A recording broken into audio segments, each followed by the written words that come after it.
Et aujourd'hui, pour évoquer ce film, c'est un tracker Grumman. Un avion qui, initialement, a été conçu pour quoi, Alain? Eh bien, c'était un bombardier, un chasseur de sous-marins, précisément, embarqué sur porte-avions. C'est un avion de la fin des années 50. Construit pour le compte de l'US Navy, initialement. Voilà, avion américain, là aussi. Avion qui fonctionne avec deux gros moteurs Wright 18-20, qui sont les mêmes moteurs que la forteresse volante que nous connaissons, qui est ici. Donc c'est une technologie certes un peu ancienne, mais une technologie efficace, qui sera utilisée en particulier en Corée au Vietnam, et également jusqu'à la fin de la première guerre du Golfe. Voilà. Et puis cet avion a connu une seconde vie. Attention les photographes.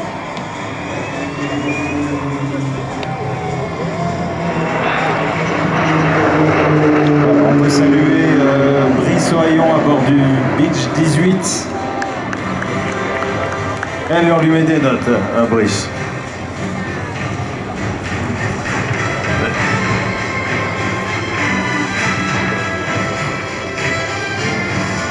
Voilà, on lui a mis des notes. Donc le tracker a connu ensuite une seconde vie dans les années 80 au sein de la sécurité civile française.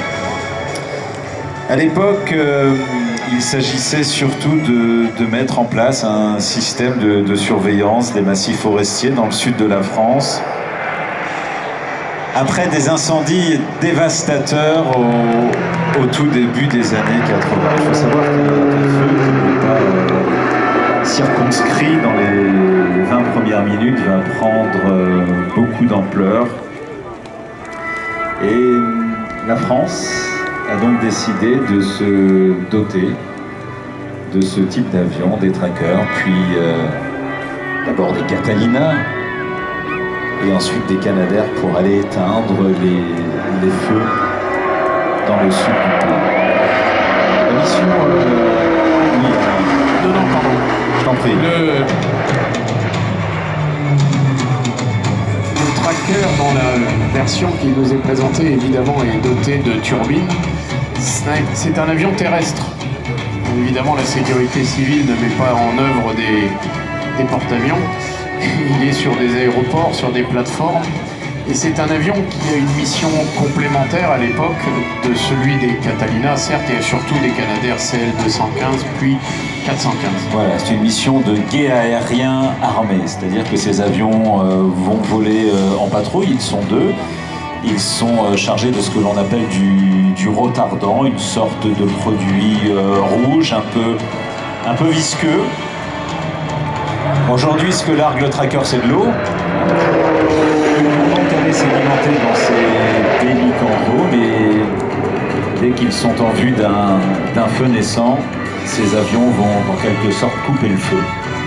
Voilà, de chasseurs de sous-marins, d'avions d'attaque qui vont devenir des avions d'attaque contre le feu, contre cette menace qui est une menace qui existe depuis longtemps, même si aujourd'hui on a tendance à la considérer comme plus grave qu'avant. C'est vrai qu'on a eu en particulier il y a 3 ans maintenant des feux exceptionnels au sud du bassin d'Arcachon, du côté de la dune du Pilat. Ce sont des feux qui étaient tellement puissants qu'on les a appelés des hyper-feux.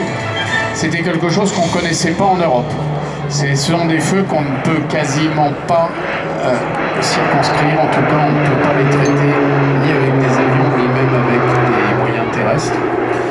Mais il y a tous les autres. Tous les autres, il faut qu'on les combatte. Et surtout, comme tu le disais très justement, un incendie, ça se traite dès le début. Dès les 20 premières minutes. Voilà. Ces avions qui sont également venus à l'aide de pays comme la Grèce, comme le Portugal également touché par de terribles feux de forêt. Dans sa version historique initiale, le tracker était équipé de moteurs à piston, des Curtis de 1425 chevaux, et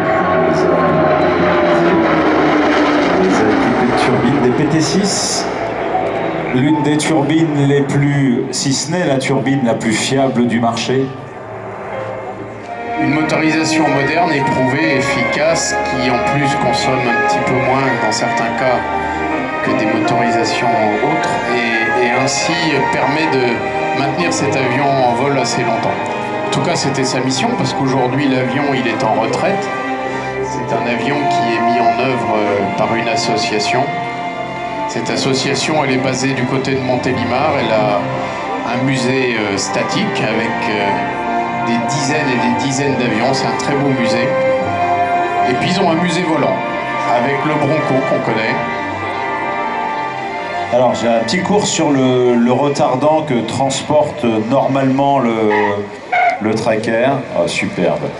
Alors le traquant, pas le retardant. Alors les produits qui composent le retardant vont faire donc reculer d'une manière très significative. En fait, le point de pyrolyse. Le point de pyrolyse, c'est le point au-delà duquel la végétation va s'enflammer et fera ainsi donc de véritables barrières anti-feu. Je vous dis ça parce que ça retarde de 500 degrés la pyrolyse des végétaux. Donc le retardant, c'est 6 fois plus efficace. C'est comme le pastis, un volume de retardant pour 5 volumes d'eau, mais cette fois sans régulation. Voilà, l'histoire du retardant, c'est important de savoir. Et les gars de la sécurité civile, les gars qui sont tout en orange là dans le sud, ils y tiennent. Et c'était notre ami Michelet, Laurent Michelet. Ah ben, allez, Elodie, les ailes de la marine.